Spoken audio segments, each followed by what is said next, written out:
Good evening once again, ladies and gentlemen. My name is Natalie Jolie Fanas, and I'll be your mistress of study for tonight. Please allow me to recognize the presence of the Vice Principal of the South Louis Community College, Dr. Merle Sinclair Auguste, managers, deans, lecturers, members of the arts fraternity, specially invited guests, students who are present, and our online audience. Thank you all for joining us this evening, and welcome to the 5th lecture in Uprising, the Illumination lecture series hosted by the Sir Arthur Lewis Community College.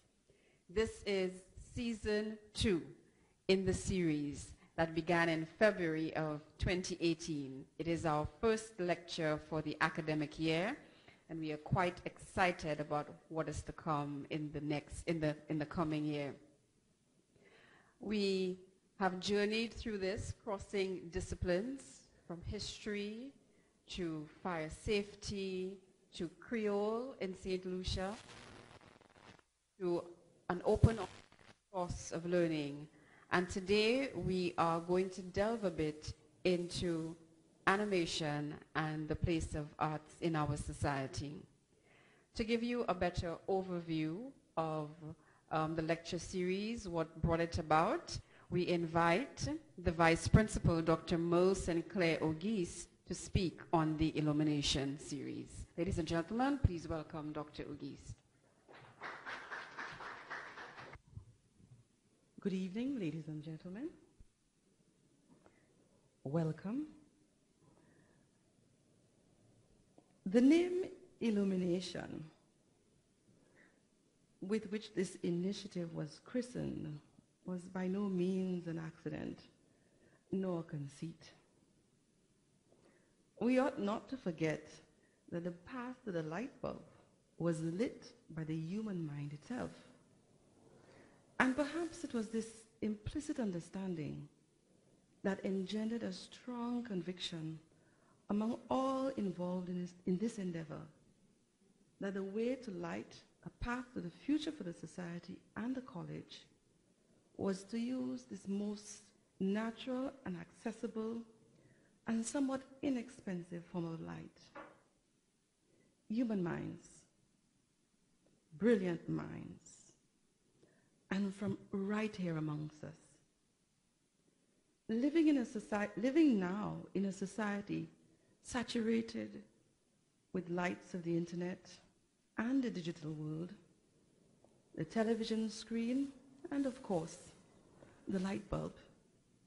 It is both ironic and unsurprising that it is the inner lights we turn to now for us to truly see. For us to truly see the human mind, the intuition, the intellect. The committee decided to look inward, not out of necessity, nor out of any attempt to be deliberately insular or smug. Here at the college, there have been individuals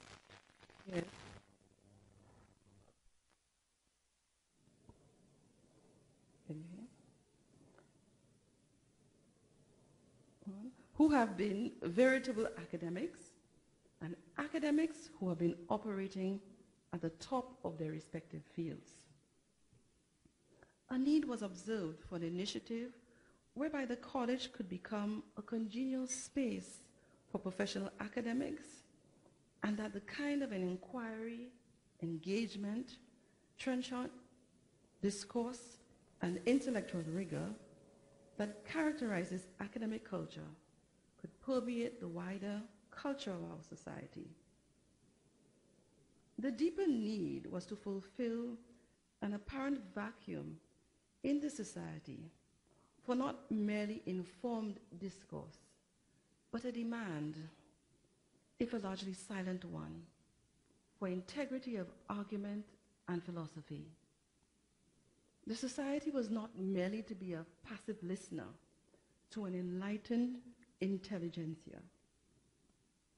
Recognizing the fickle nature of opportunity for further education in our society and the genius and mastery that has arisen in spite of this, it felt necessary that the community partake as an equal and legitimate partner in a cooperative endeavor to move our society forward. The first set of uprising lectures that launched the Illumination series was a resounding success, with scholars presenting seminal research and ideas to a rapt audience that spanned both the physical and digital world in significant numbers and in a variety of fields. Dr. Winston Filgens, Mr. Rohan Jean-Baptiste, and Dr. Kathy Springer, and of course, Kathy Depredine, my apologies, and Professor Anand Agarwal presented on subjects as diverse as the issue of memory and how we remember, the frontier field of human behavior in fire situations, the use of Creole in education, and on the future of education in the age of the internet. This has been one of the most exciting things to take place at SALCC in recent years and augurs well for the future, for all of us. Illumination has my blessing. May it continue to have the blessing of all of us. As Jamaican poet Lorna Goodison said, we must bring our own portion of light. And in bringing our own portion of light, I need to recognize the team headed by Mr. Vladimir Lucian and team members, Mr. Royston Emmanuel, Mrs. Nathalie Jolie Fannis, Mrs. Verna May Louise, Mr. Michael Hart, Ms. Dora Henry, and Mr. Garvin McDonald. Sincere thanks. Thank you. Thank you very much, Dr. Ogis. We really appreciate that blessing, as I think it gives our lecturers that impetus for them to continue in the field of, in their respective fields, and to grow in that way, and also to make the college more of that light that we need to our communities. So we thank you for that introduction and that overview. So we get straight into it. We know we're starting this in the evening time. I will now introduce our special guest lecturer for this evening. St. Lucian visual artist and animator Ted Sandiford was born in 1980. A former student of St. Mary's College, Ted is now the visual arts teacher at the school and a part-time lecturer at the South Louis Community College. He is also the managing director of Kreationz, a media company he founded in 2008 that specializes in media arts, film, and animation. Ted graduated with honors from the Arts Institute in Pittsburgh, Pennsylvania, with a BSc in Media Arts and Animation. The valedictorian of his 2018 graduating class, he has always had an intense passion for the arts and credits his mother for recognizing, encouraging, and appreciating his talent from a very, very young age. At secondary school, he received a grade 2 CXC pass in art.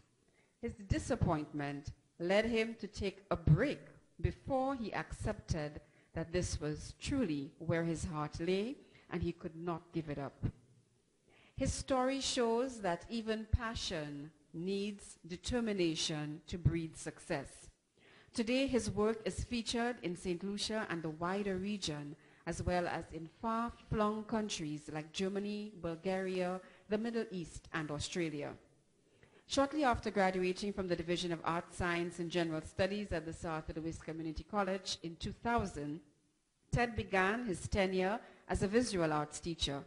It was there that he developed a keen interest in animation. His passion for education was also ignited, leading him to pursue a degree from the Division of Teacher Education at the South Louis Community College. Ted opened Kreationz to finance his university degree at the Art Institute. Today, the company has evolved to provide several services such as 2D and 3D animation, graphic design, caricatures, digital portraits, photo editing, and acrylic painting. It is also a music video production and directing company responsible for several iconic music videos, such as St. Lucia We Love by Monster, which won the Best Music Video Award and the October International Film Festival in New York.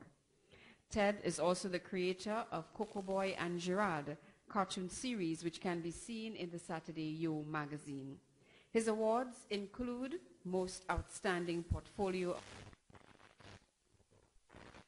in 2015 and in 2015, short film won 5 awards at the National. A one-time dancer, DJ, singer, but all-time artist and animator, Ted is married and the father of 6 and teacher of many. Ladies and gentlemen, present tonight Rise and Fall of Animation in distinguished guest lecturer, Mr. Ted Sandiford.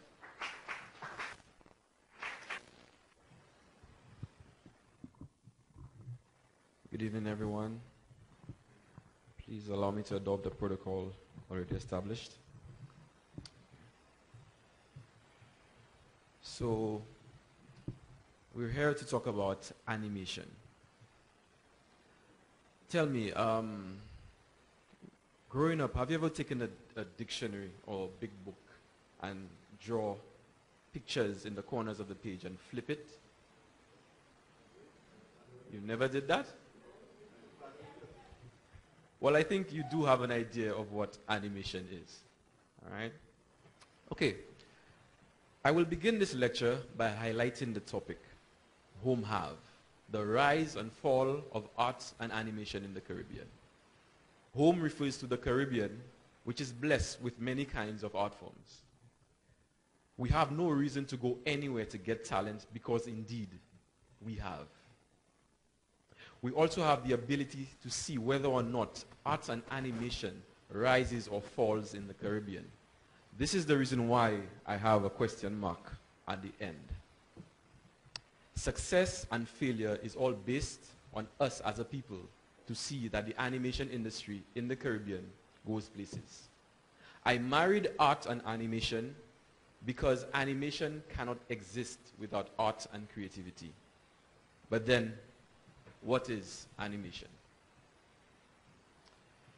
Animation is the technique of photographing successive drawings or positions of puppets or models to create an illusion of movement from the film when the film is shown as a sequence. Now we know what animation is. So let's go through as it pertains to the Caribbean. All right. When you look at animation companies,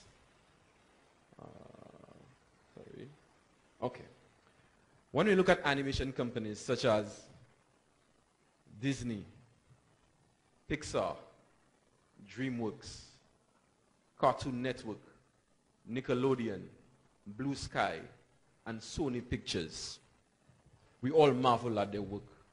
But believe it or not, Home Have. The Caribbean is blessed with many gifted artists, animators, and animation studios who continue to excel. Here are just a few of them. Coretta Singer from Jamaica. She is the president of ASIFA, the International Animated Film Society in the Caribbean chapter. Her work has won several international awards, and she continues to rig them in. Coretta described herself as a sculptor of digital clay, puncher of polygons, vanquisher of vertices, and extruder of edges. Now, let's look at Coretta's work.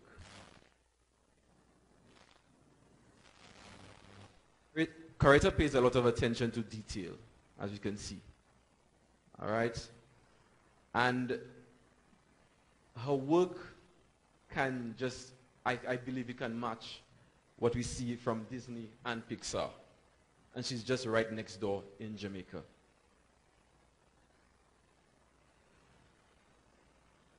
This here is from one of her award-winning films in New York. Short hair, okay. This one, I just regret that I didn't have the actual video, right? But these are shots from her short films, all right? Okay, now this one is my favorite. If you see here, how she pays attention to the detail in her characters, all right? Okay. Now let's go closer to home. Francis Butcher, St. Lucia. This 23-year-old animator has proven himself locally and regionally to be one of the best in his field. Although Francis is skilled at all the elements of animation production, he says that his favorite part of the pipeline is animation itself. I just love movement. Now, animation is the actual motion. What we're looking at, the films that we watch, is an animated production. The word animation refers to the physics, the movements of the production. And this is Francis's favorite part. All right? These are some of his works. Self-portrait, right here. This one in particular is his caricature of Derek Walcott. Right? Okay. This is his vision of the Maginoué and a superhero character he designed. Right. Okay. Now I'm very impressed with this piece here because it shows how he pays attention to the background here, all right, and his characters. A lot of detail here. Okay. Let's look at our next door neighbor, Martinique. Okay. Johan Poved and Seydou Bernabe from Martinique. These two young men from Martinique have worked on blockbuster hits such as Underworld, The Dark Knight, Despicable Me, John Carter, The Hobbit, Lord of the Rings, and Avatar. They are also founders of Parallel 14. Parallel 14 is a privately run higher education school dedicated to innovative domains such as 3D animation cinema, digital visual effects, and video games. So they're educators like me. Now, this man also from Martinique, okay? The award-winning Alain Bidard is an animator, film director from French island of Martinique. Between 2000 and 2015, Alain directed several short films, documentaries, and live-action films that were nominated internationally and received several awards. In 2015, Alain Bidard released his first animated feature film and the first animation feature ever made in the Caribbean, Battle Dream Chronicles. The entire film was done by himself, which is an unbelievable feat. Now, I had a conversation with Alain, and after speaking to him, I was flabbergasted because this man single-handedly released a full-length 3D animated film by himself. It took him 8 years to do. 8 years of struggle, computers crashing, people calling him a madman. And you know, I related to what he was telling me because I I experienced some of these things. I don't think I would have the patience to work on a single movie by myself for 8 years, but I really respect him for that. Here are some scenes from Battle Dream Chronicle. He has Don't be fooled. It's 3D animation, but it looks 2D. That's his style. Okay. He has the line work on the 3D characters. All right. Full circle animation, Trinidad and Tobago. So we're going down the line. Okay. Full Circle Animation Studio is a state-of-the-art design studio that focuses on animation, new media production, and training.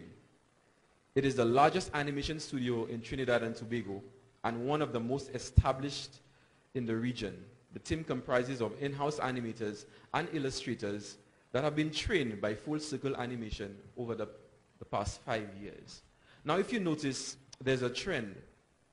They're not only animation studios.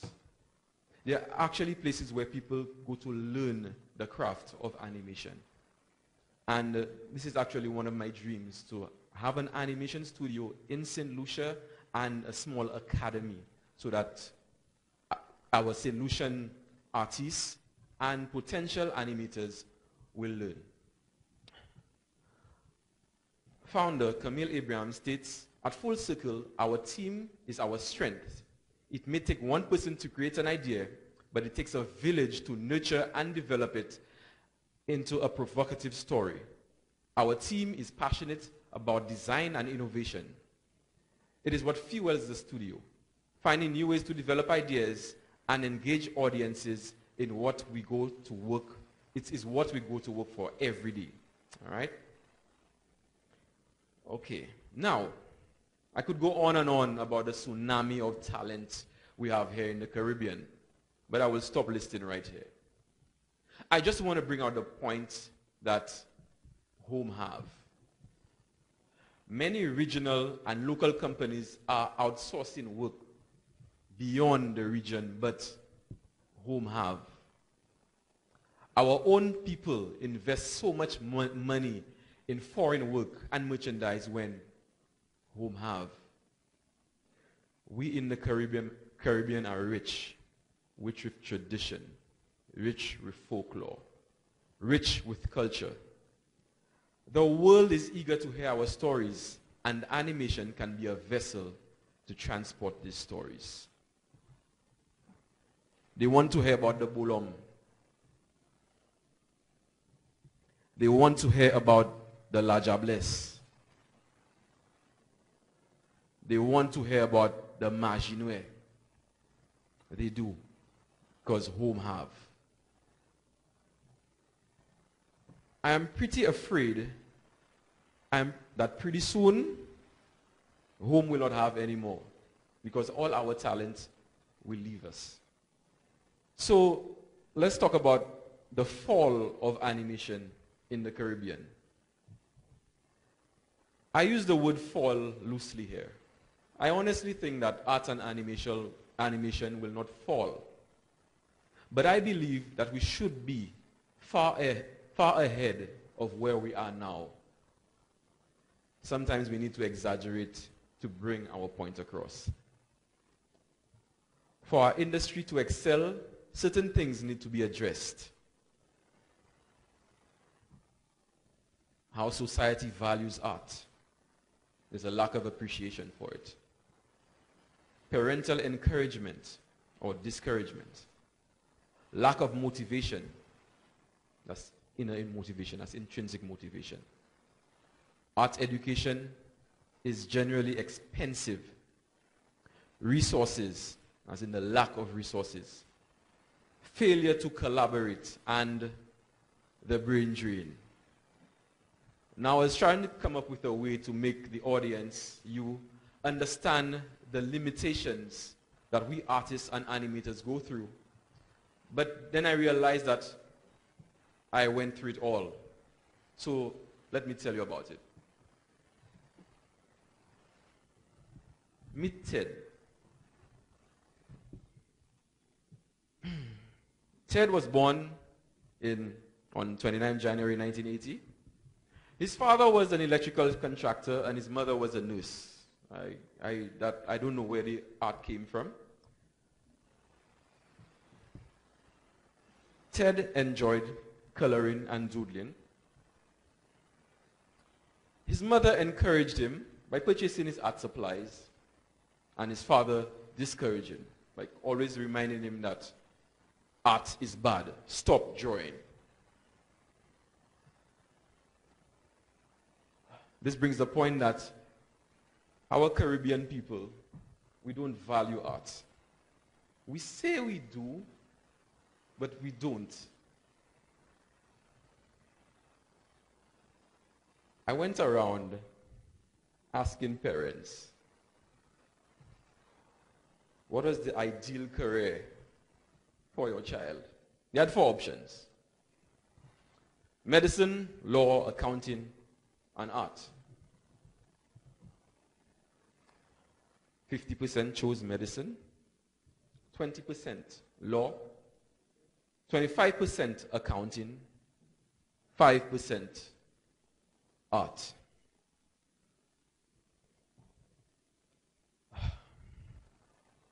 When asked what they thought about art, the majority of them were of the opinion that one cannot be successful by doing art. This would demotivate any young person who would be interested in the craft. Look at Ted here. Based on what his father told him, he does not want to do art anymore. But something inside him tells him that he is meant to be an artist. This little voice inside him continues to haunt him. Although the external forces discourage him, his inner self tells him that he needs to draw. Drawing is a part of him. That's his intrinsic motivation here. Okay, so Ted hides to draw. He would put his books on the table and pretend to study, while he practices art on his sketchpad on his lap under the table. Sadly, not many young people would listen to their inner voice. They would simply give up. Others are more intrinsically motivated. Okay? So I am not encouraging teenagers and young children to disobey their parents. My point here is that if you know it's right, you should follow your inner voice, follow your dreams. So Ted spent his teenage life trying to convince his father that he could be successful in art. After St. Mary's College, he went to D-Thames at SALCC and transferred to DAGS, where he did management of business, history, and economics, all subjects which he was not passionate about. When he graduated from the Division of Art Science and General Studies, Ted received a call from his art teacher at St. Mary's College, Mr. Luigi St. Omer. Mr. Sandiford, I am taking early retirement, and there's no better person I can think of as my replacement but you. It was the year 2000, and this was a new beginning for Ted. Or was it? His spirits were shattered when one of his close friends looked him in the eye and said, "That's the only job you can get by doing art, an art teacher." This discouraged him for a while, but Ted continued to practice art. The teaching profession automatically encouraged him to do so. He developed a love for education and went to Teachers College at SALCC. By then, his father was convinced that Ted was serious about his art and began to encourage him. His father bought him his first DSLR camera, which he appreciated because this was a symbol of a barrier that had been broken. I actually convinced my father that art was the best thing for me. At that time, Ted wanted to be a graphic designer. Believe it or not, it was a student who came up to me and introduced me to animation. He came up to me and he told me, "Sir, graphic design is okay, but animation is way better. It's like graphic design in motion." So a light bulb came over my head. No, it wasn't. It's not a light bulb. It was a floodlight. So, Ted locked himself in a room for a whole weekend and learned how to use the animation software by watching tutorials over the internet. Ted used his newfound skills and started to do animation promotions for DJs. He got several new jobs from business places, but this wasn't enough. Ted wanted to go to school to get formally trained. But then Ted realized that arts education is expensive. Doing arts at a university would cost at least $100,000 US. So Ted went to banks.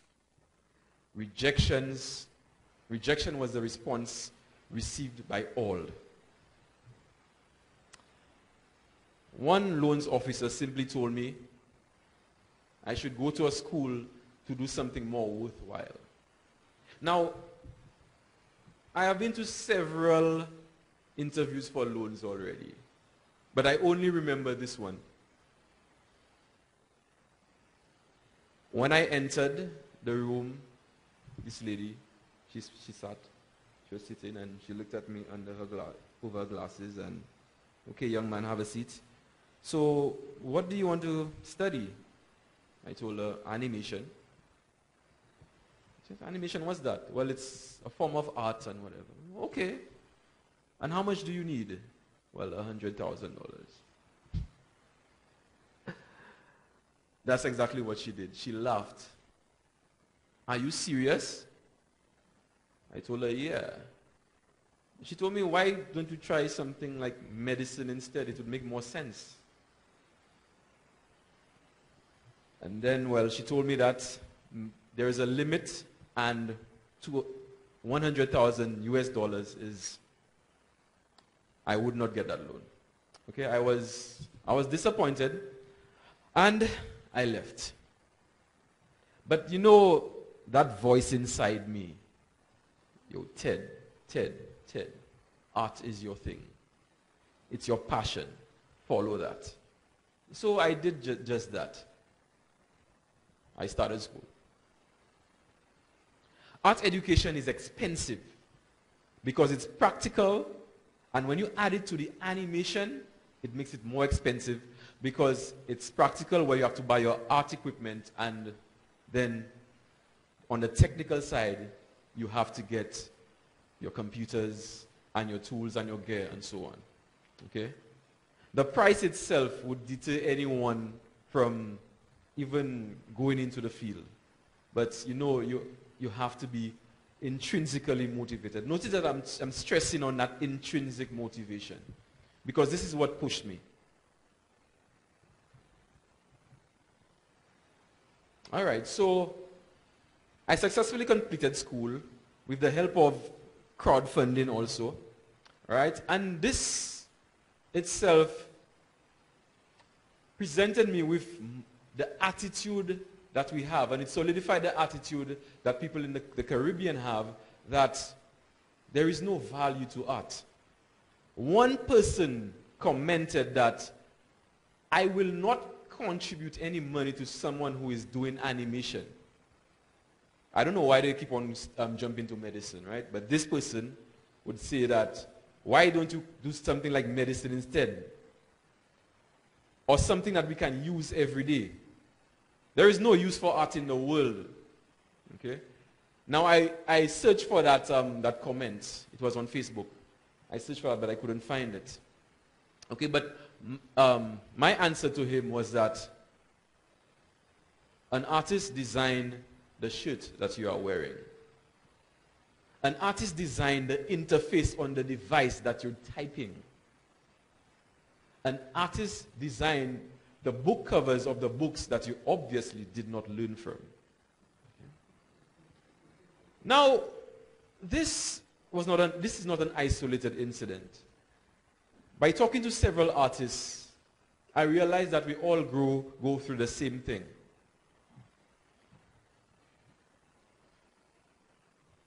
Yes, I successfully completed university. but the struggles never cease. It has just begun. Look, Ted is right here, standing before you, lecturing about all the hurdles artists are still facing. Many people are not aware that animation entails a lot of work. They need to be educated. Clients have even told me that they thought animation was cheaper than using live actors because you don't have to pay your characters. Some clients expect a fully animated ad to be completed in 5 days. The animation process is a tedious one. Let me take some time to explain the process of animation. First, we have the concept. The concept is an abstract idea. Sometimes the clients would come to me, okay, with their concept, but most of the time, I have to provide the concept. When they give me the information, I present them with a concept from that, okay? The script. The script is the backbone or the foundation of the production, perhaps the most pivotal part of the process. The script is the part where the story is fleshed out and begins to come alive. This is where the client begins to truly get the gist of the story. The voiceover. The voiceover is always recorded first. It's far easier to match animation to an organic voice than to voice talent to sync speech with a structured animation after the fact. This means that it's better to use the animation, to do your animation based on the voices rather than somebody try to sync their voice with how the character voice is moving, mouth is moving. It's much better that way. All right? The storyboard animatic. Okay?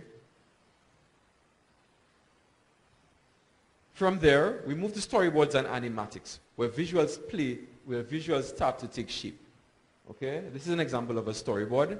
The storyboard contains 4 to 8 rough stills of the video per page, with corresponding dialogue printed under each frame. So we have the image, and then we have below the storyboard, we have the shot, the type of shot, and the sounds that you hear. So the client will just get an idea of how the ad will look. This also helps with the camera work. They use storyboards also for live video so that the cameraman would know exactly how to have the frame. Okay? All right. For most clients, however, we usually jump right into the animatic. Think of it as a video version of a static storyboard. Characters move, backgrounds pan, and scenes transition with the recording. Okay, so it will be in sync. Let me go back to the last slide. Okay, so if we have this shot here, it will be on a timeline, and it will just be show as a video, and then you'll have the sound in sync with the visuals. All right. So design. Okay, this is where we start to design the characters, the color schemes, the fonts, and other small details at this point, taking client feedback into consideration as we go. Now, this is where we have the most back and forth, okay? Because the client is starting to see, all right? And animation is visual. So they actually say what they want. This lady's hair is too long. This man is looking too young. Her shirt is too tight, all right? So this is where they start to see and they give their feedback, all right? All right, animation. This is where we add physics and motion to the whole production, and it's the most tedious part. Now, notice that I am using the word physics. Animation is a science. It's motion, okay? Now, this is a subject that I hated. When we St. Mary's College, I hated maths and I hated physics. But I had to develop a love for this because I love animation. So, you know, when you love something that much that you have to do things that you hate, okay, that shows that you really, really love it. All right. Okay. Music and sound effects. Depending on the project, music is either commissioned as an original work from the composer or selected from library sources. While the first option is more expensive, technology has reduced the time and cost required. Back in the day, we used to have whole orchestras in one room. In fact, they still do it.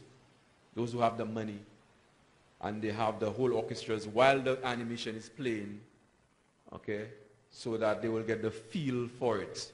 But now, with the technological age, right now, people can have a whole music studio in one little room, okay, by just the use of the computer. All right, that's why I say it's cheaper. Yeah, wrapping it up. With all the pieces finally put together in harmony, we make just a few edits, a trim here and a tweak there. We clean the audio and add tiny details to the art, ensuring all the elements have met the client's satisfaction. Now, I read these steps to you, right? But most of the time, this is not what actually happens. In the Caribbean, I would just say it's stress. I noted that people expect miracles. They want an ad in 5 days. Sometimes they want it today for tomorrow. They don't understand this whole process. Realistically, to produce a 30-second animated ad, one would need probably about 30 working days. Okay? But living in the Caribbean has caused me to try to be Superman. So I would say that I have never done a job which meets my true potential for a solution client. All right? I would not, just maybe a few, but most of the time, I don't get enough time to complete my animation project because when they don't understand the process. I try my best to educate them, but when a client wants a job, they want the job. So I've developed little ways and techniques, okay, to get my job done quickly. All right. Now, okay, well. Okay, now, I am presenting you with the specs for an animator's PC. Now, I'm just going to get a little technical here. But I just want to tell you what we animators need. That's the minimum. Okay? Intel i7 processor with 3.0 at 3.0 gigahertz, 16 gig of RAM. Now I run 32.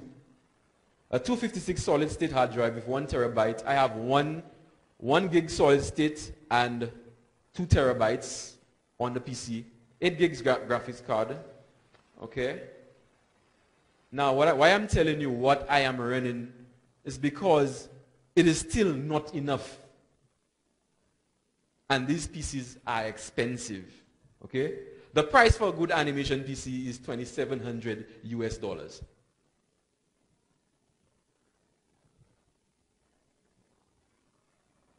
Okay, now, all this would discourage people from entering the field. And they will be attracted to what's out there. So, we lose our talent to Europe and North America.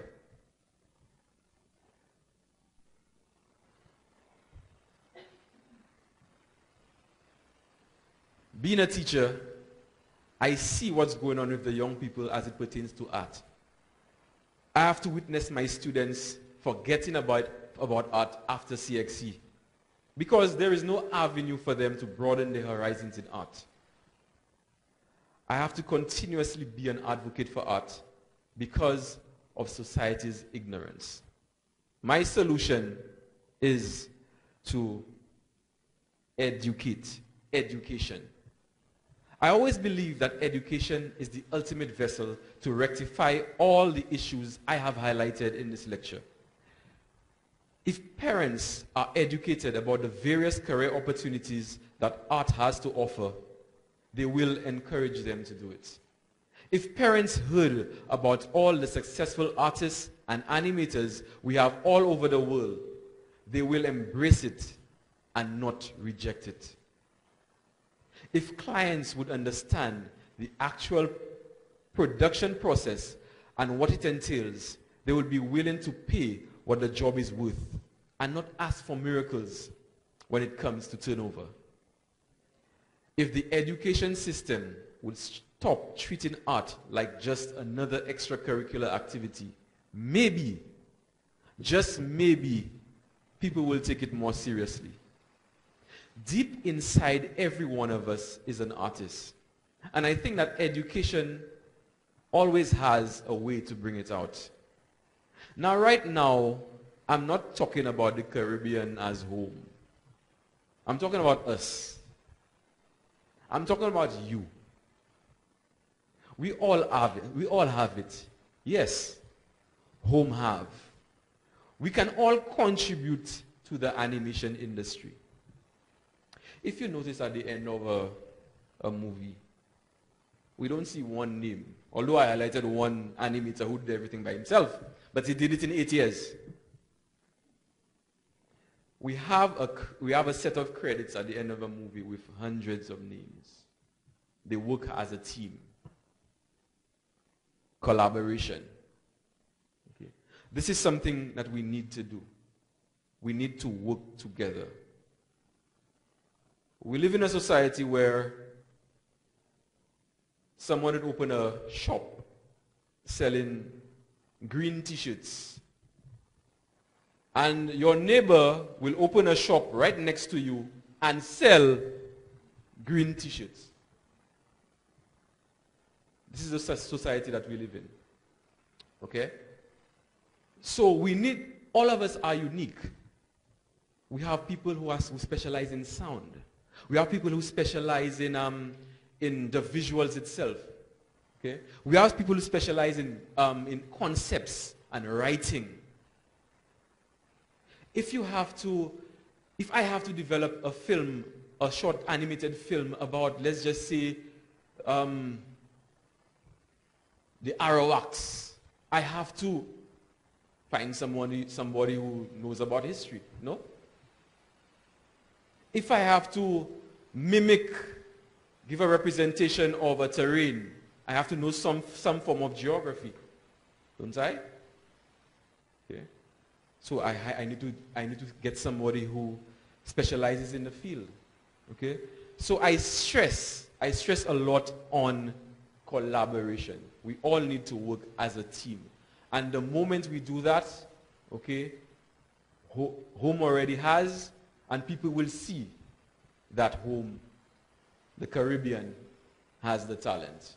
Because they want to know. Like I said before, they want to hear our stories. They want to hear what we have to tell. Because, indeed, it's unique. Thank you.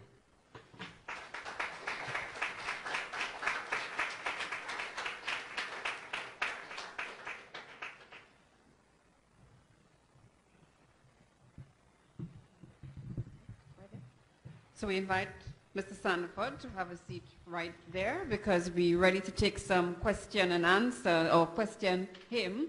And to do that, we are very proud to have one of our recent graduates with us. She was our student in 2015 to 2017, a product of our digital media. That was a recent introduction when we moved to SALCC Cape. And she is currently a news reporter and anchor and overall a content creator. So very much into media. She will be our interlocutor for this evening. Please welcome Ms. Lovey Spooner. So We will welcome your questions. Those of you who are watching us online at salccctv.org, please feel free to send in your questions and we will relay them to Mr. Sandiford. So I hand over now to Ms. Spooner. Okay, hi, good evening, everybody. Again, my name is Lavi Spooner. So before I open the floor to questions, I have a few questions of my own. It feels really weird being on the other side asking my previous teacher questions, so I'm excited. Okay, so for the first question I have, do you think that St. Lucia has the capacity to train animators or content creators to the capacity of Trinidad, for example? I would say yes and no. That's why I didn't say St. Lucia alone. I stressed on the Caribbean because we all share the same culture. Well, just you'll find that, okay, they have different terms and different names, but it all come to the same thing. That's why I stressed on the Caribbean. So I looked at it as more of the Caribbean than anything else. But St. Lucia, being a teacher, I know that we can do it. But like I stated in the lecture, and after CXC, everything just goes down. I meet students after CXC and, yo, how's your drawing going along and so on, and then they would say, well, sir, I haven't drawn since CXC and whatnot. We just need to, in St. Lucia, we need to tap into that. After CXC, what you're going to do after, with the students after that. So the next question, how do you begin to have the conversation with the 5% of parents who don't think that art is important or that it can go far, especially in a St. Lucian context? Okay, I go through this every year when the parents come to choose, to have their sons choose the subjects. Some would tell me, some would be shocked that art is actually a subject for CXC. And I have to walk with my little portfolio with different jobs that the students can actually get by doing animation. Some of them will be convinced and some won't. All right? I have a student actually who is doing digital media right now. All right? And I was disappointed when he told me, in fact, he is doing it, so I'm glad that he's doing it.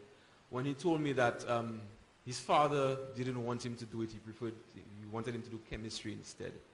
All right? But I felt for him because this is what I went through. Okay? But he persisted and he got the help of his mother. All right? So every year I have to convince parents at subject choosing time that art is the best thing for your son. Do we have any questions on the floor?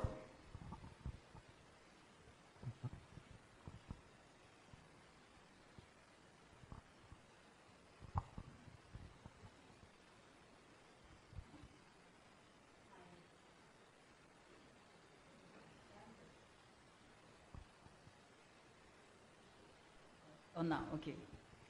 Let me thank you for that eye-opener concerning animation. A lot of it I am learning tonight.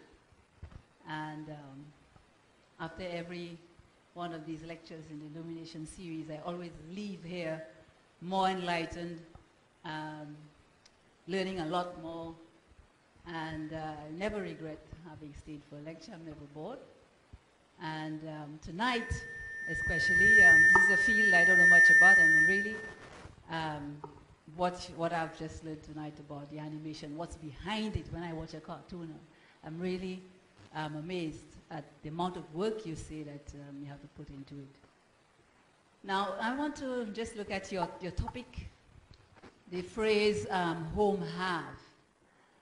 And maybe St. Lucians, maybe my age, older, maybe younger,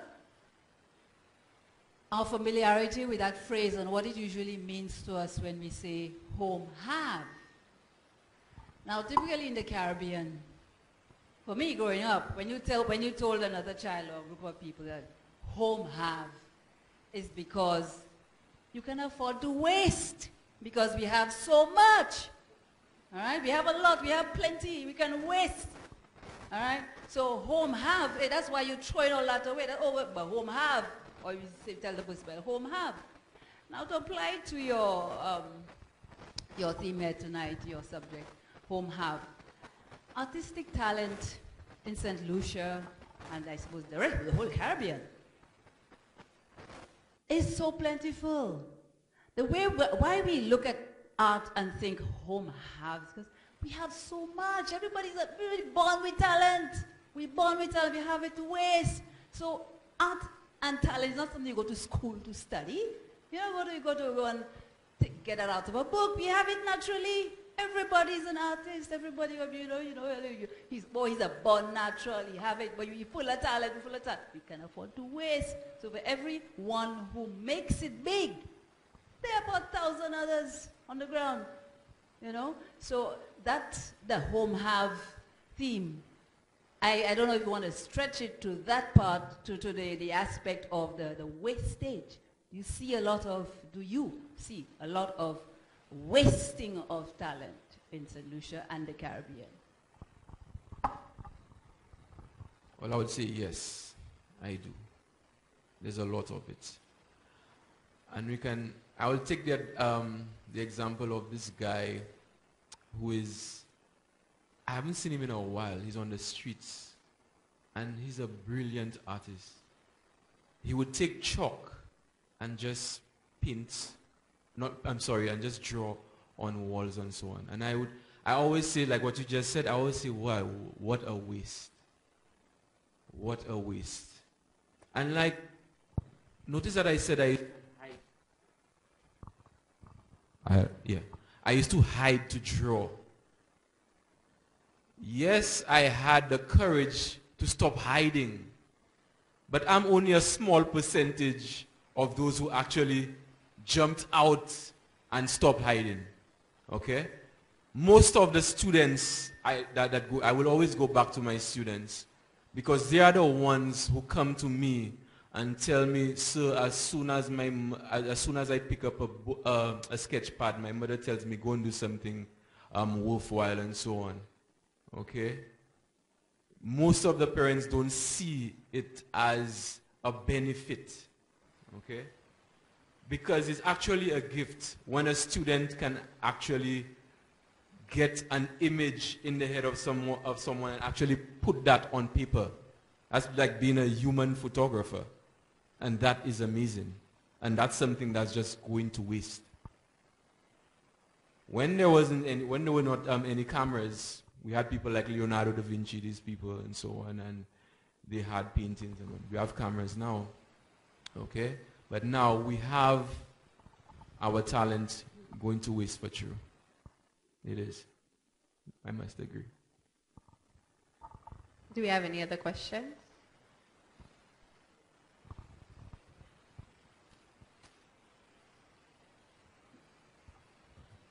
Okay, don't put your hand over your mouth, Ted, like you're afraid.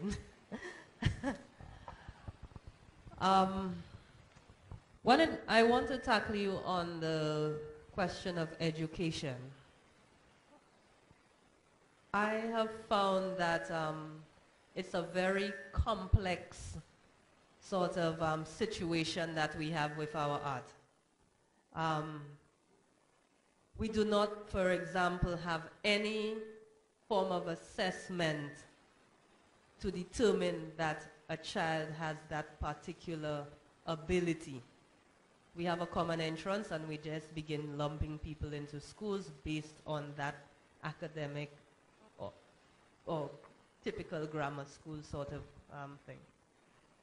So we really need to develop a proper curriculum for elementary level so that students will be able to grow into the kind of artistic thinking that we want in this society. I want to ask you two questions, your thoughts on two things. One, do you think that the current SALCC examination, ordinary level offered by CXC, that in this contemporary society, is it relevant or is it too traditional and it's limiting the students and not allowing them to explore the arts in new, diverse avenues that are more practical, like animation and design and fashion? That's one question. So do you think that the CSEC syllabus is beginning to fall short and it's not selling itself well anymore? We also have a situation where we're talking about talent wasted and so on, but yet, year after year, the statistics show that several students will actually pay to ride the CXC art, yet you have a large number of them, too large for my taste, who do not find themselves at the final exam. They do not make it to the end. How would you account for that? Okay, like you said, I think that when it comes to CSEC, the introduction of, let's say, animation and so on, animation needs a foundation. Okay, and to do that, especially with animation, if it has to be introduced in CSEC, you have to start from early, not only 2 years, because Form 4 and Form 5 is only 5 terms. And that would not be enough time for the animation process, because there's a foundation. There's a drawing foundation, and drawing itself is an option in CSEC. All right, so I don't think that it would be realistic, but if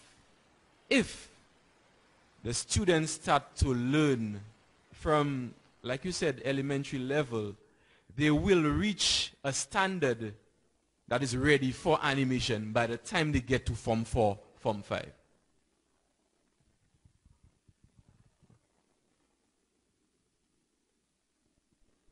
Anybody else? Oh, there's a second part to your question.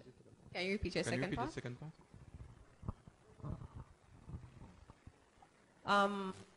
I was talking about the number of students who actually register for the exam and do not sit the exam, and we have that continuous problem. What do you think is really accounting for that? And if art is so... All right. It's all about the attitude. I will take my experience. Last year, in fact this year, sorry, 18 boys applied to do art for CXC. The number of boys who actually did art was 6. 6 SMs, including, well, 1 Form 3 student in the 6, right? So it's all about the attitude. Some boys believe that it's a joyride. That's only art. But then, when they actually start to do it, then they realize that, yo, art has a lot of work. And keep in mind that I never dropped students. I never dropped a student in my life. They dropped the subject. When the term started, those Form 5s that I have now, I came and I set my deadlines. By a certain day, you have to submit 4 SBAs. On that particular day, 4 boys came to me, said it has been a pleasure, but I can't cope with art anymore. Right? Because there's a lot of discipline when it comes to visual arts. There's a lot of discipline. Notice that in my lecture, I stressed on intrinsic motivation. And also, we cannot blame all of them. One of the boys who, and I'm still after him, I'm still begging him, one of the boys refused to do it because of the stress he gets at home. The moment he picks up a pencil and so on, he gets stress from his parents. All right? And this is a problem that I think we need to curb. The parents need to be educated. They need to be educated. And I think that in a day like today, when it's in your face that someone can be successful in that field, people are still having, I mean, they mean best for their children, but at the end of the day, we are stifling our talent. We are wasting our talent.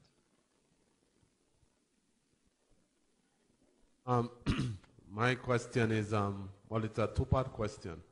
First, I want to say that I am very happy that you brought up the importance of physics to animation. As somebody in the technical areas, too often people tend to associate technical education with dummies. And any education that relates to a craft with a dummy.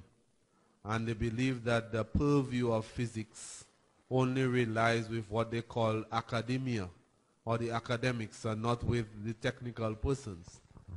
I think also it may be a shock for a lot of young persons out there who want to go into those fields of animation. I think some of them think that, like you said, it's the easy way out. So I can avoid physics by going and draw. And not recognizing that the only way you can draw right is if you understand physics and, like you said, motion and all of Newton's laws, etc., etc. The question that I have is, how really do we change the culture? You stressed excessively about the cost of art education. You stressed about the fact that it is extraordinarily expensive. In this modern era where governments are cutting resources to education and are always talking about their returns on investment, how now are we going to convince any administrator, any leader, to take on the investment that is required to educate? Because the reality is that persons already don't want to pay what they are not paying for education. So we basically have a free education system, which people don't want to pay for. They don't pay the facilities fees at a secondary school. They don't want to pay the freeness that they get at SALCC Lewis Community College. So who is going to pay for art education? I don't think we can crowdfund education on a national level. On a personal level, that may work. So how do you propose that an argument be made to cause anyone to invest in art education when a lot of persons, all they want is to ensure that we get more maids for the brand new slave buildings that are being created? Well, I would say it's all about sensitization, okay? Those who, and I will come back to collaboration and working as a team. Do we really, when we work individually and we scatter all over the place, do we look that like we're serious, okay? I see associations for all kinds of things, all right? But I don't think there is an artist association. I think there's a newly found photography association and film association and whatnot. And their voices are beginning to be heard.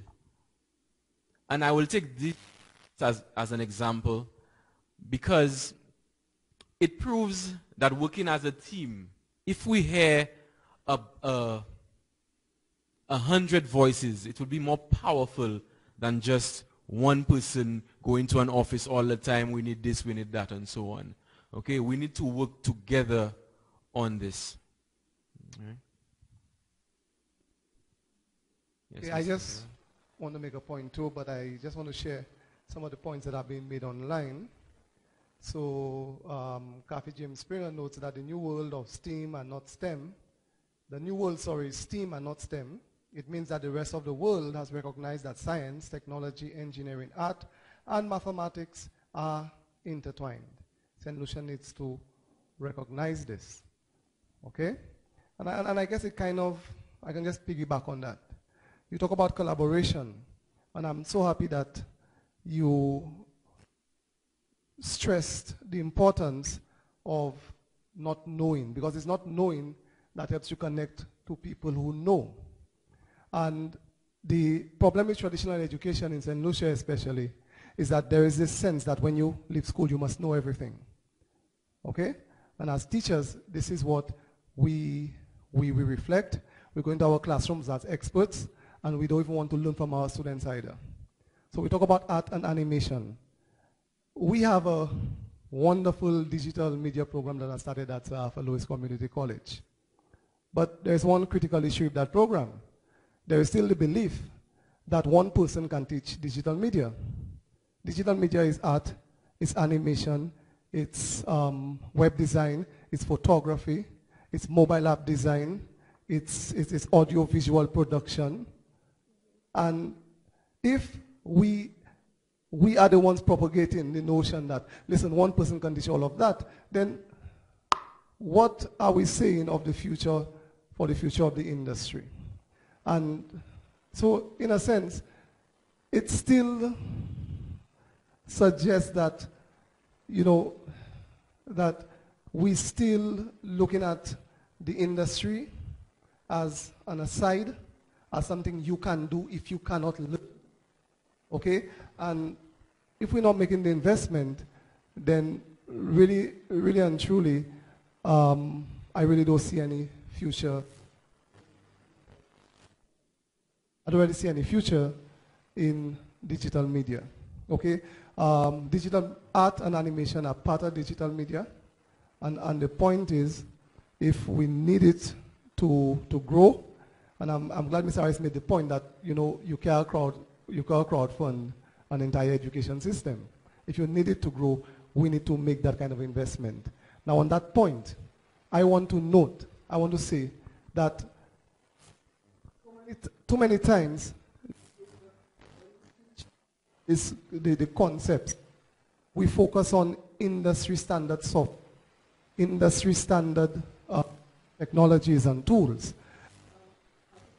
It's not about industry standard tools, technologies, it's about industry standard skills. And if I can teach industry standard skills using tools that are open and free, then I don't see any problem with that. But the biggest issue is getting the employers to buy into that concept. So we had a gentleman in the back.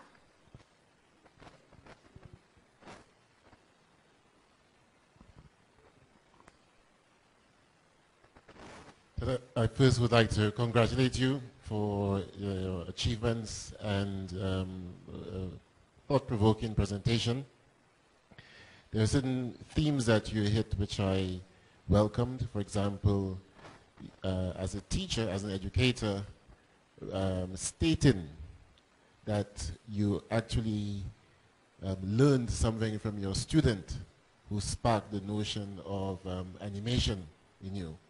Because one of the handicaps, I think, in our education system in St. Lucia is what I call the professional arrogance of the educators, who feel that they are the repository of all expertise and that they can learn nothing from anyone else. I just want to join with this lady here in her question to you and your response. Perhaps I can say what you can't with respect to the example that you gave as to why our students are not embracing art in a more meaningful way. The institution that you referred to, from Form 1 to Form 3, does not teach art. It's not part of the curriculum for Form 1s to Form 3.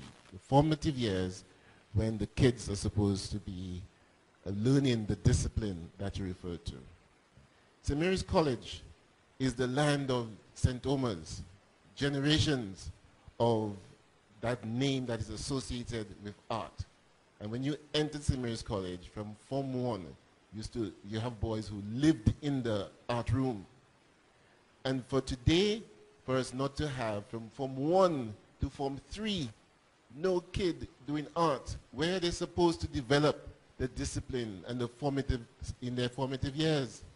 So whoever makes that decision, i.e. the educator, at whatever level, is the one who is letting us down.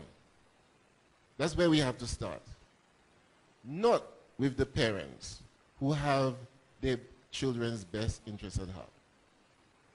The only other thing that comment I'd like to make is that media technology is the sexy end of the new economy. It is the new economy. It's part of the new industry. So no wonder your father in his wisdom, and fathers in their wisdom, want the security for their children, because it's all new. We don't know where it's going to. And it's part of the creative industries. art is the poor cousin in the world over.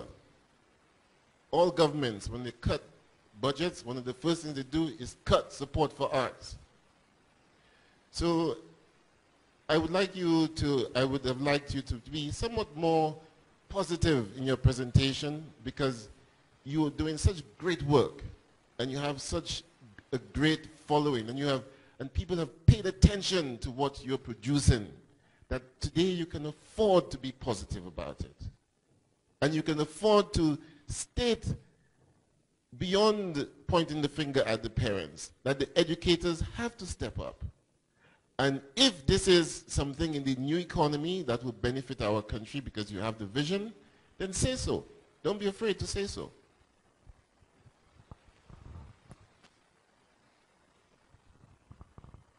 Okay, good night. I'd like to speak on behalf of parents. My son recently graduated from this institution, and he did digital media, by the way.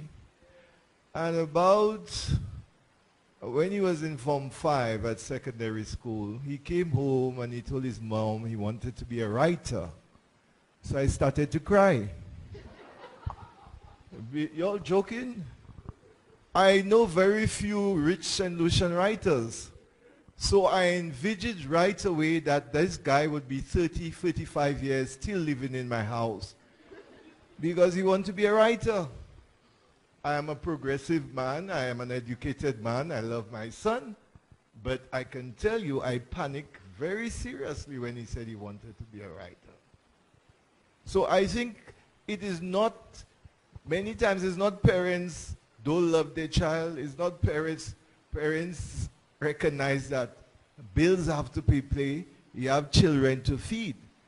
And I think what we have to do, instead of always posing it like that, is to pose to students about always try and feed your passion.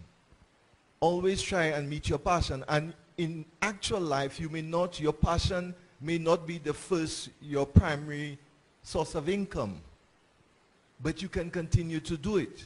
So you may have a job, you may have to do a job where you go 9 to 5 or 9 to 4 or whatever, but do not let that passion of yours seek ways to be able to feed it.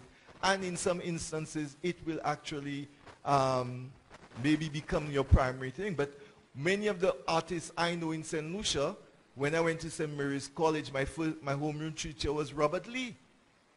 And when he was teaching us literature, he was practicing plays. He was having us do plays, which he would. But his first job wasn't the art which he was doing. His first job was a teacher. Then later on, Kendall Hippolyte came and teach us. So in many instances, for the artists, especially in a small island economies like St. Lucia and the Caribbean, you may not be able to, your passion may not be able to feed you and clothe you, but what we as parents have to do, and what I, with much prodding and kicks from my wife, was able to do, was not to kill his passion for the art, but let him know that you can do something else, you can do that, but do not let it die. And so we continue to encourage and feed that aspect of his life, but also let him know that life is not always cut and paste. You have to do that, or maybe later on you'll be able to do that. So I think in sharing, always in sharing, especially for persons who want to do art or things which are not the norm, which will always empower parents to let them know that that is one of the ways they could help their children and not kill the children's dream or their desire, that it is not you have to be a lawyer or a lawyer alone, but you can be a lawyer and an artist on the side, or later on you can move into be complete, and you can be a teacher and something on the side, and your passion on the side, and later on it becomes. So that's the defense of parents like myself. Thank you very much. We'll take one more.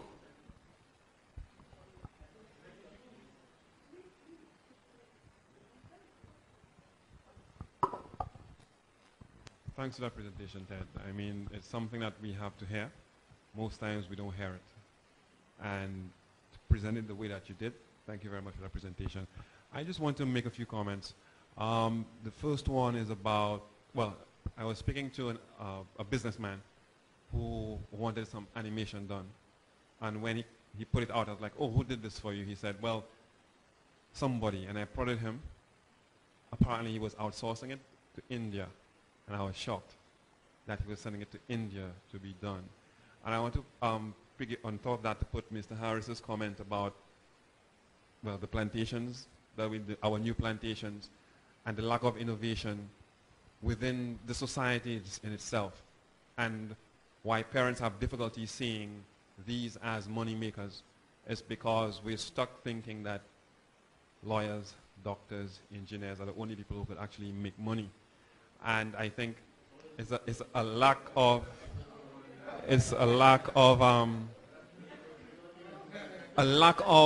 innovation in the society that keeps that happening. Because if India could be doing work for people in St. Lucia, I don't see why people in St. Lucia can't be doing work for other places as well.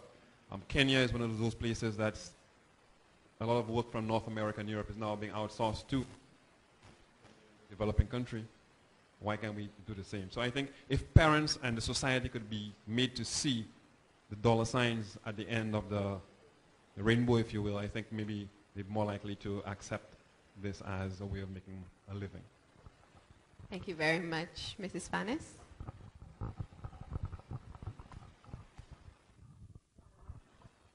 I will just, we're supposed to be rounding up, but I sort of wanted to follow up on Delthia's question about the examination, and even as educators, sometimes we test in a way that doesn't allow a child's real ability to come through.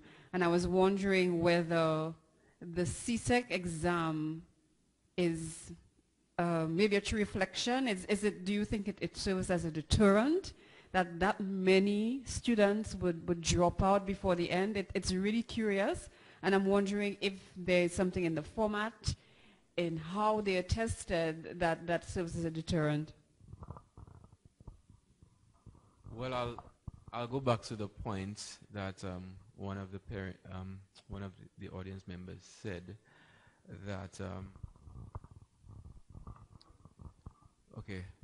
that's Mr. Harrell.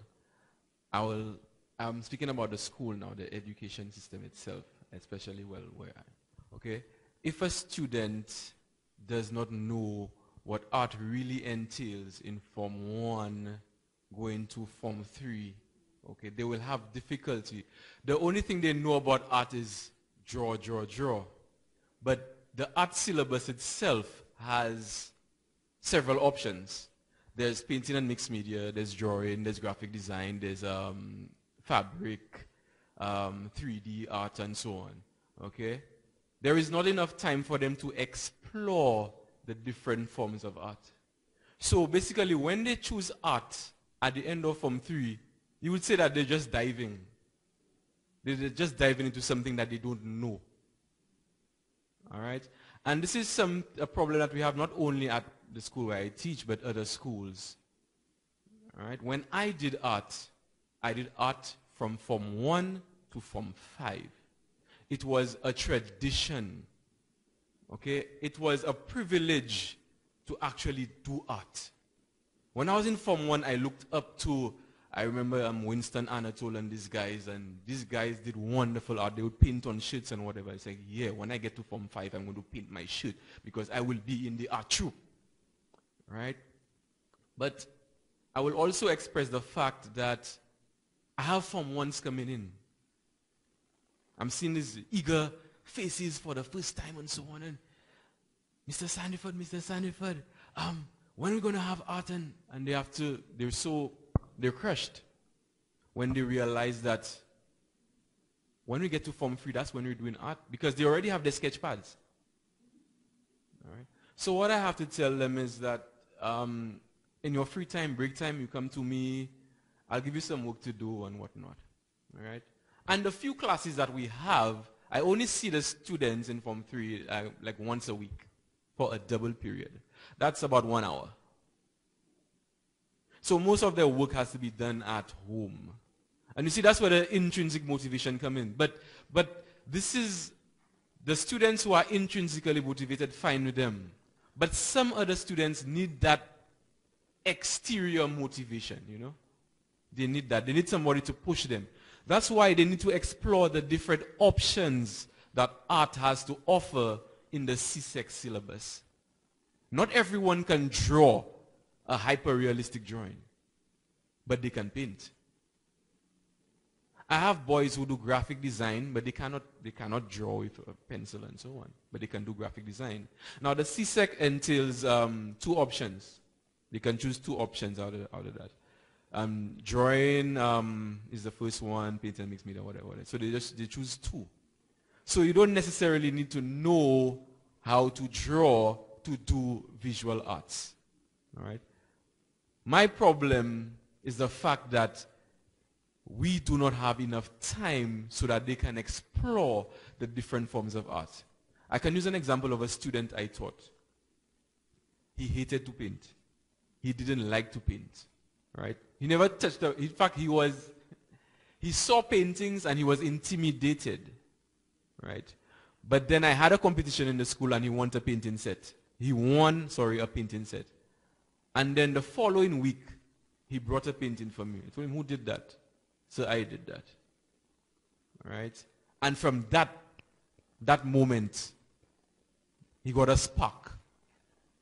And well, I don't know if you know Ross Daniel. Okay, Ross Daniel is one of the best artists out there in St. Lucia. Okay? Also, a Nyrene Edward. A Nyrene he was intimidated by the older boys. So I want to draw, but I can't. So I taught him one simple technique, and he evolved that technique. He's one of the best hyper-realistic artists in the Caribbean. All right? So sometimes it just takes one little spark. And I will come back and say that we do not have enough time so that the students can explore. It's all about exploration. Right? Thank you so much. Thank you very much to Lovey Spooner, our interlocutor for this section, and to Mr. Ted Sandiford. Value. I'm hearing we need to place value on art. So we've come to the end of our lecture, and we want to express our gratitude to Mr. Sandiford for agreeing to be the 5th Illumination lecturer for our series. And let me invite our Vice Principal to give him a small token of our appreciation that he can show off to say that he has been here and that he can add to his resume. We are enlightened parents. Oh, by the way, Mr. Comby, you got the most likes for your comment online. Huh?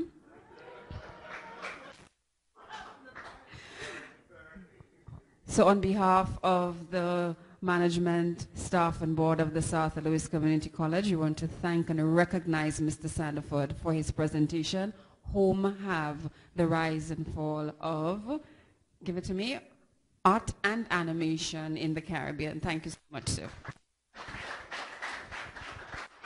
And thank you very much, Ms. Spooner. As we close, the chairperson of the Illumination Committee, Vladimir Lucian, to offer our closing remarks and vote of thanks.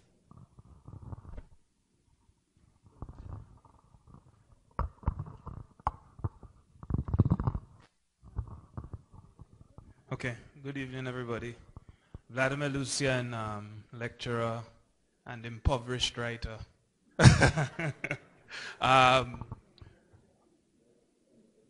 So when I first came here just over 10 years ago, I really had this vision in front of me of this kind of august group of intellectuals and professionals, you know, tall men and women, top of their field. And I still have that vision in my head of when I came here. And just sitting in the back and watching all of your backs, I had that kind of vision again of South. Not that it doesn't exist now, but I think it's especially auspicious that we have people gathered here this evening. I mean, it's really a special thing to have persons at the college at this time engage in this kind of activity. So it's particularly heartening and encouraging, and it brings again that kind of almost mythical vision I had of all these auspicious, all these august and accomplished backs in front of me and here participating in this kind of activity. A little haphazard, but this presentation was really, really, really enthralling for me.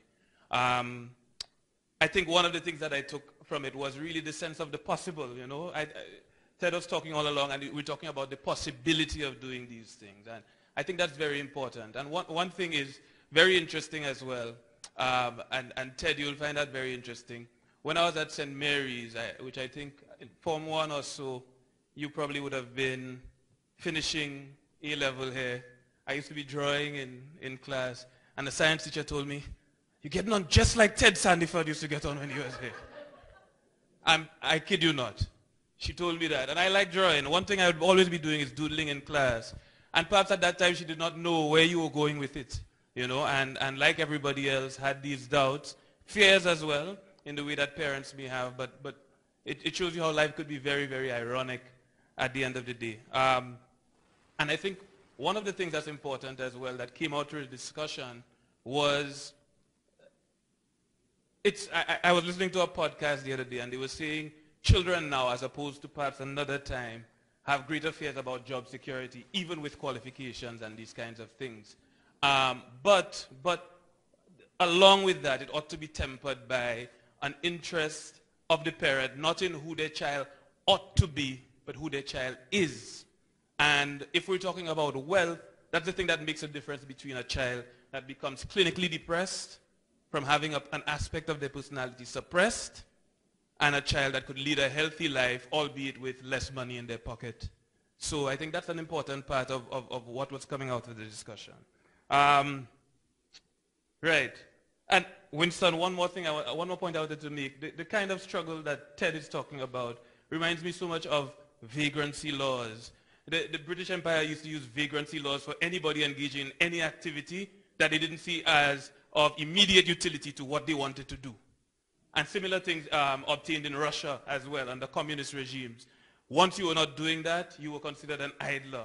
I know famous poet Joseph Brodsky, who was considered a vagrant and an idler and put to work on some cold Siberian coast somewhere, you know. So it was a very, very interesting discussion for me. Anyway, we could go on all night about this, but I'd really like to thank Ted, Mr. Ted Sandiford, personally for the lecture. I also found it really heartening that we had a former student as interlocutor and did a wonderful job.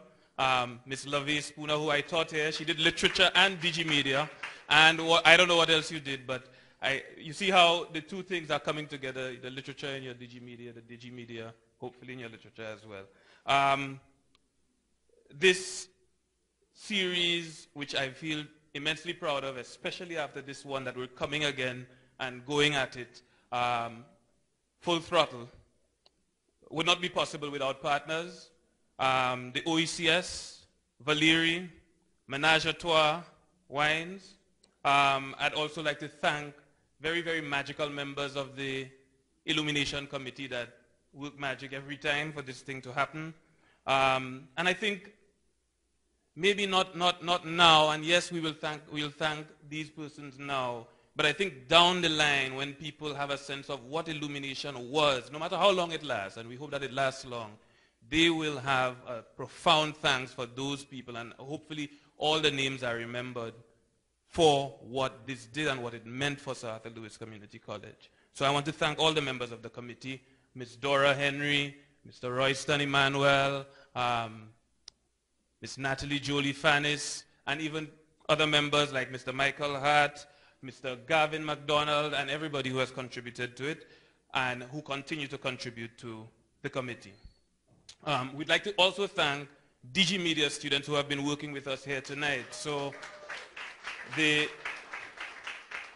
effort, the endeavor, the Illumination family is growing and strengthening at the college itself, and I'm very encouraged by that.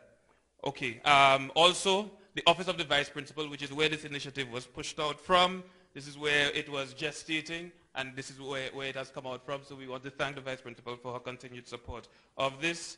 We'd like to thank also the Hunter J. Francois Library, which is where we have continued to host it. and has given us a home for the lecture.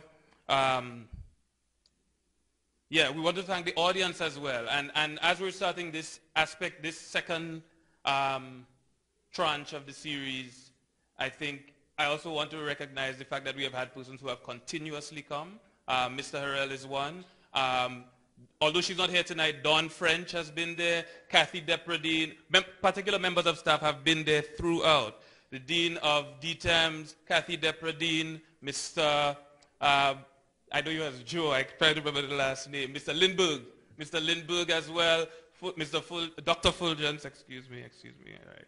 Dr. Fulgence, and everybody who has continued to support, including our online audience, and Dean Daggs, who stays there for every single one. I think eventually we'll have to get her up here, right? And Mrs. Severin, and if I forgot anyone, please forgive me, but we really appreciate your support. And I think that is what we need to see, that persons are here, we're teaching. This is another activity apart from the teaching, and persons are strongly and fervently behind it. Okay, so we say sincere thanks to our audience members and our frequenters of the lecture. So once more, let me say a profound thanks on behalf of all of us to Mr. Ted Sandiford for an enthralling presentation,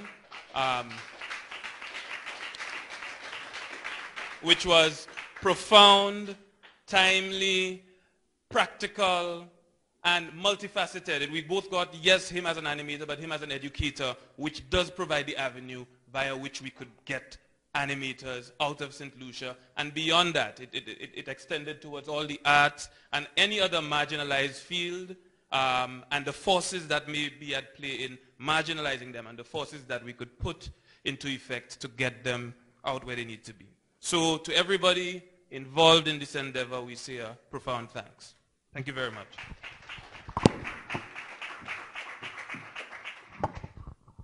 So I've just come to say good night. Good night. Good night to our viewing audience and to our live audience. Please join us for some crackers and cheese and tea and juice. Online audience, I wish you were here. Thank you so much for being here, and good night. Get home safe after our little interaction.